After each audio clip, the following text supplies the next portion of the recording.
అదే RTV app వార్తల్ని క్షణాల్లో చదివే అవకాశం ఉంటుంది. ఒక న్యూస్ పేపర్, ఒక టెలివిజన్ ఛానల్ మీ చేతుల్లో ఎప్పుడూ ఉంటాయి. 4 నెలలు చనిపోయి 4 నెలల నుంచి మాకు ఎలాంటి బెనిఫిట్స్ ఇంతవరకు ఎలాంటి బెనిఫిట్స్ లేవు.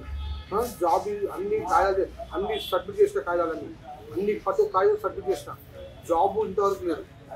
4 నెలల నుంచి ఈరోజు మున్సిపల్ సార్ ఫోన్ చేస్తే మున్సిపల్కి ఎందుకు మున్సిపల్ పని చేస్తా మున్సిపల్ ఎంప్లాయీ మున్సిపల్ ఎంప్లాయీ చనిపోయింది. మా అమ్మాయి ఏంటి బెనిఫిట్స్ అడిగితే ఎందుకు నువ్వు ఆఫీస్ రావద్దని అంటారు. మరి ఎవరిని అడగాలి? ఏ ఆఫీస్కి పోవాలి? ఎక్కడికి వెళ్ళాలి? నాకు చెప్పండి. అమ్మాయి పింఛన్ కాయలు ఇస్తలేడు.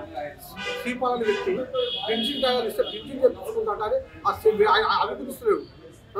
నిన్ననే అడిగాడు, నేను అడుగుతూ ఇస్తలేడు. మరి ఎవరిని అడగాలి? ఏ ఆఫీస్కి వెళ్ళాలి? సార్ అడిగితే సార్ నువ్వు అంటున్నావు, నువ్వు ఎందుకు వస్తావు ఆఫీస్కి? ఎందుకంటే మరి ఏ ఆఫీస్కి వెళ్ళాలి? ఆఫీస్ రావద్దంటారు. మరి ఎక్కడికి వెళ్ళాలి? మరిన్ని వీడియోస్ కోసం ఛానల్ ని సబ్స్క్రైబ్ చేయండి. లేటెస్ట్ అప్డేట్స్ కోసం వాట్సాప్ ఛానల్ ని ఫాలో చేయండి. అండ్ లింక్ డిస్క్రిప్షన్ లో ఉంది.